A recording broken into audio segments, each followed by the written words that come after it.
Target ang mga masiselang isyu ng lipunan na sangkot ang ilang mga ahensya ng gobyerno at mga personalidad.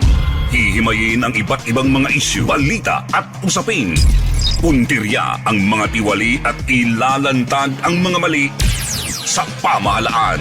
Walang sasantukin. Tamaan na ang tamaan. Kung salot ka sa bayan, sapul ka ni Rex Cayano sa Target On Air. Oras hatid sa inyo ng Grand 88 Gaming Corporation. Eto, napakaganda ho nito mga kaibigan. Alam niyo, ang tanggapan po ng DSWD, ipagpapatuloy po ng DSWD itong Department of Social Welfare and Development, yung pagbibigay po ng cash benefits.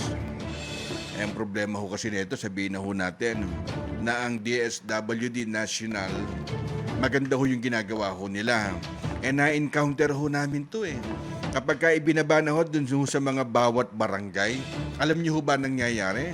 Sa mga bawat barangay, nagkakaroon na ho ng palakasan. Ano ho ibig sabihin ho nun? Kumbaga pinipili na ho nila. Kung sino yung bibigyan ho dun sa mga 4-piece na yan, kung ano pa ho yung mga financial assistant na ipagkakalob ho ng national government mula ho sa DSWD. Ngayon, ipagpapatuloy po ngayon ng DSWD, mga kaibigan, yung pagbigay po ng cash benefits. Ito po yung 700,000 pamilya. Siguro ito po ho yung mga natuklasan ho ng DSWD na kwalipikado ho sila. Na isilalim ho doon sa Pantawid Pamilyang Pilipino Program. Ito ho yung binabanggit po natin, yung 4-piece. May mga na-encounter nga ho kami sa bawat barangay pa lang pinipili na ho nila kung sino ho yung bibigyan. Diba? Ang problema ho niyan, siguro dun ho sa namumuno sa mga bawat barangay official. Lalo na ho ngayon, at bago na ho yung mga namumuno, sana naman ho alisin ho natin yung palakasan. Diba? Wag na ho nating piliin kung anong kulay ho yan. Kapag bagong upo ka, lahat po yan dapat mong paglingkuran. Hindi na ho pinag-uusapan ho dyan na itong sityo na to, itong pamilya na to, itong lugar na to, hindi ho sumuporta ho sa amin. Kumbaga, tapos na ho yung usapin na yon. Malinaw ho ang sinabi ho ng DSWD. Di ba? Dahil nasa 700,000 pamilya pa, ito po yung kwalipikado.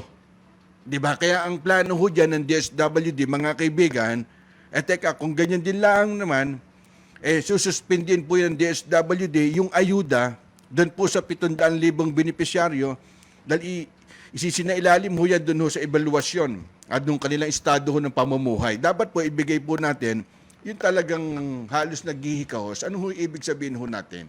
Yung talagang kailangan po nila na makatikim po doon sa 4-piece program. Alam niyo, napakaganda ho ngayon ng ginagawa po ng DSWD. Bakit ka mo? Talagang halos doon sa kasuluk-sulukan, hinahanap po nila kung sino yung dapat mong bigyan po ng tulong. Ang problema ho kasi, pag i-download na doon sa mga local, sa mga barangay, doon na ho nagkakaroon ho ng palakasan. Bakit? Kalaban to Scratch ka, tanggal ka.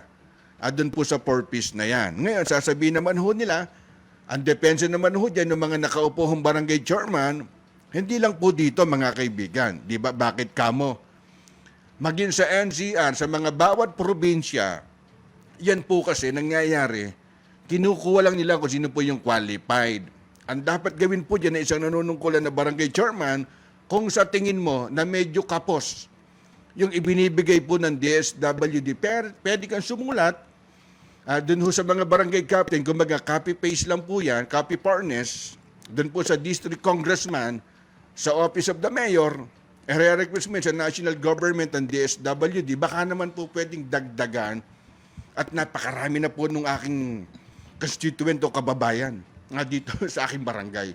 Kaya lamang mismo ang nakaupo pagka sa pambarangay, automatic ididirekta mo sa DSWD National, tapos na ho usapan ho nun. Hindi na ho para ho kumatok ako sa district congressman. Tama po yun. Kumbaga bilang kortesiya.